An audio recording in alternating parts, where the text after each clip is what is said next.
What is up, guys? Today is going to be a really quick, or maybe it'll be a rambly video, who knows, we'll see how I'm feeling. Today I want to talk a bit about turning technique and how to turn well and be able to turn quickly. So a lot of these ideas have come from like back and forth conversations with Brian's son. I'll be linking his channel in a pinned comment because I think you should all go subscribe. I think he makes good videos. And a lot of what I am saying comes from him. So the idea with turning well is you don't want to exaggerate your movements. So obviously, to give a really quick example, like with a J-perm, you want to make every turn as accurate as possible and you don't want to like go down and up to start.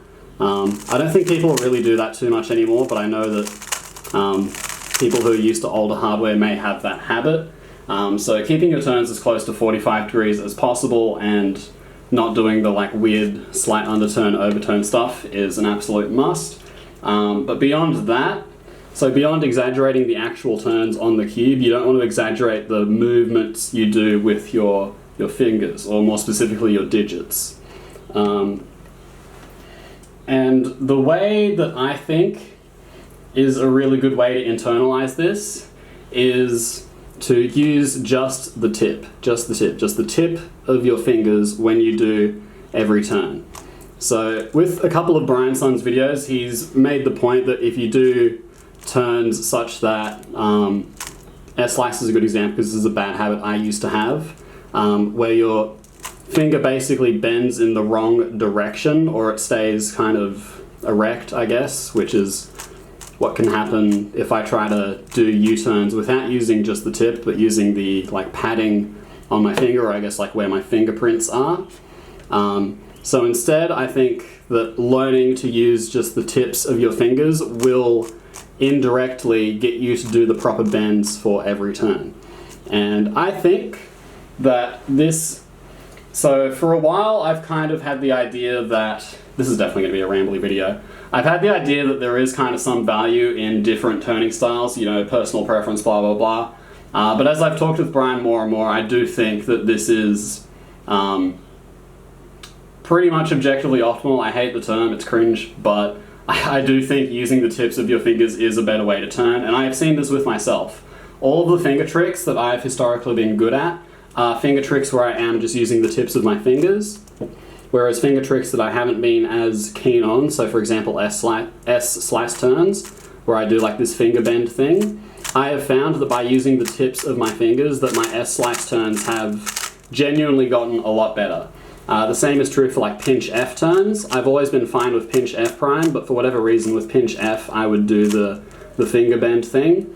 And I don't really think it's a coincidence that all of the finger tricks where I do the finger bend are finger tricks that I don't like, and the ones that I don't do the finger bend are the ones that I do like. So I would recommend extrapolating that to every, you know, finger trick where you're using your digit. So basically anything not involving the thumb, because the thumb's kind of its own thing.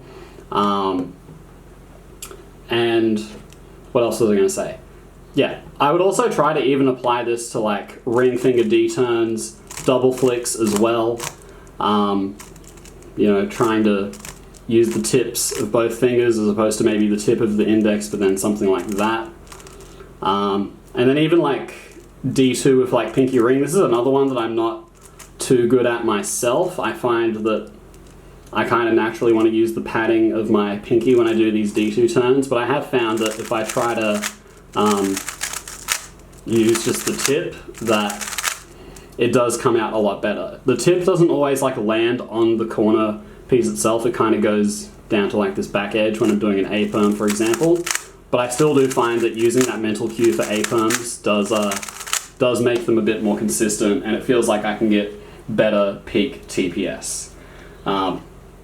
So to recap, with turning well, you want to basically take the path of least resistance, and I think a really easy way to learn that is to think of just using the tips of your fingers.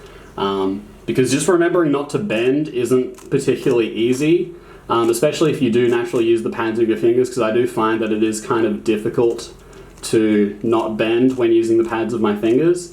Whereas if I use just the tip, I can just kind of turn my brain off and I don't really find myself doing bad finger tricks. So there you go, there's a bit of finger trick theory that is the result of both me and Brian's son kind of, I guess, discussing ideas over the course of probably between 1 and 1.5 years. So there you go, learn this, fix your turning style. Thank you for watching, and I'll see you in the next one.